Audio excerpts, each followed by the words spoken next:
যাদের নামাজ পড়ার সময় দুনিয়াবি চিন্তা মনে আসে বা নামাজে অমনোযোগী তৈরি হয়, তারা ভিডিওটি শেষ পর্যন্ত দেখার অনুরোধ রইল। হযরত আলী রাদিয়াল্লাহু তাআলা আনহুর কাছে একজন ব্যক্তি এসেছে। তখন লোকটা বলল, হুজুর, আমার নামাজে মন বসে না। নামাজে দাঁড়ালে আমার দুনিয়াবি নানা চিন্তা আসে। হুজুর, আমার এই নামাজ কি আল্লাহ তাআলা কবুল করবেন? তখন হযরত আলী রাদিয়াল্লাহু তাআলা আনহা বলেছেন, না, তোমার নামাজ কবুল হবে না। তখন লোকটা মনে অনেক কষ্ট নিয়ে চলে যাচ্ছেন। এমন সময় রাসূল সাল্লাল্লাহু আলাইহি ওয়াসাল্লাম এসে হযরত আলী রাদিয়াল্লাহু তাআলা আনহুকে জিজ্ঞাসা করলেন, ইয়া আলী, আপনার কাছে লোকটা কেন এসেছিল? এসে দেখি মন খারাপ করে চলে গেল। কেন, কি হয়েছে আমাকে বলুন। তখন আলী রাদিয়াল্লাহু তাআলা আনহু বলেন, তিনি আমার কাছে জানতে এসেছেন যে নামাজে দুনিয়াবি চিন্তা আসলে নামাজ হবে কিনা। আমি বলেছি, না, তোমার নামাজ কবুল হবে না।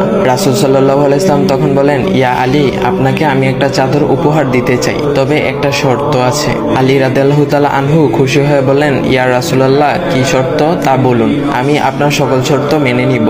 বুঝতেই তো পারছেন রাসূল সাল্লাল্লাহু আলাইহি ওয়াসাল্লামের চাদর বলে কথা। তখন রাসূল সাল্লাল্লাহু আলাইহি ওয়াসাল্লাম বললেন, ইয়া আলী, আপনি যদি এই মুহূর্তে 2 রাকাত নামাজ একনিষ্ঠভাবে পড়তে পারেন দুনিয়াবি সকল চিন্তা দূর করে, তাহলে আমি আপনাকে সেই চাদরটি উপহার দেব।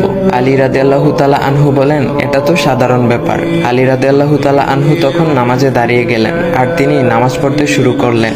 এমন সময় তার মনের মধ্যে শুধু ভাবনা চিন্তা আসতে শুরু করলো, আচ্ছা, আমাকে যে রাসূল সাল্লাল্লাহু আলাইহি ওয়াসাল্লাম যে চাদরটা দিবেন, সেটা কি ফাতিমার চাদর নাকি রাসূল সাল্লাল্লাহু আলাইহি ওয়াসাল্লামের? আচ্ছা, চাদরখানা দেখতে কেমন হবে?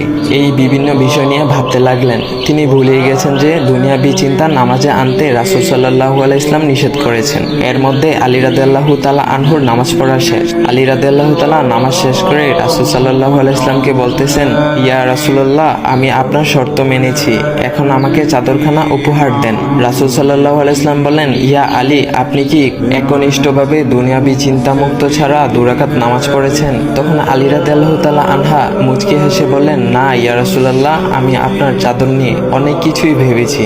তখন রাসূল সাল্লাল্লাহু আলাইহি ওয়াসাল্লাম বলেন, ইয়া আলী, নামাজ তোমারও হয়েছে, আর তুমি যাকে নামাজ হবে না বলে ফতোয়া দিয়েছো, তার নামাজও আল্লাহ তাআলা কবুল করে নিয়েছেন। শোনো আলী, দুনিয়াবি চিন্তা দ্বারা নামাজ বাতিল হয় না, নামাজ মহান আল্লাহ তাআলা কবুল করে নেন। সকল ফরজ নিয়ম কানুন মেনে নামাজ পড়লে নামাজ হবে ইনশাল্লাহ। তবে আমাদের সকলের উচিত নামাজ আদায় করার সময় একমাত্র আল্লাহকে স্মরণ করে নামাজ আদায় করা। নামাজে দাঁড়ালে দুনিয়াবি চিন্তা মাথায় আসে, এটা শয়তানের একটা ফাঁদ। আল্লাহ তাআলা আমাদের সকলকে শয়তানের কুমন্ত্রণা থেকে হেফাজত রাখুক এবং সঠিকভাবে মনোযোগের সাথে নামাজ আদায় করার মতো তৌফিক দান করুক। সবাই বলি আমিন। চাইলে ভিডিওটা আপনি অন্যদের কাছে শেয়ার করতে পারেন, এতে অন্যদের ভুল ভ্রান্তিগুলো দূর হবে।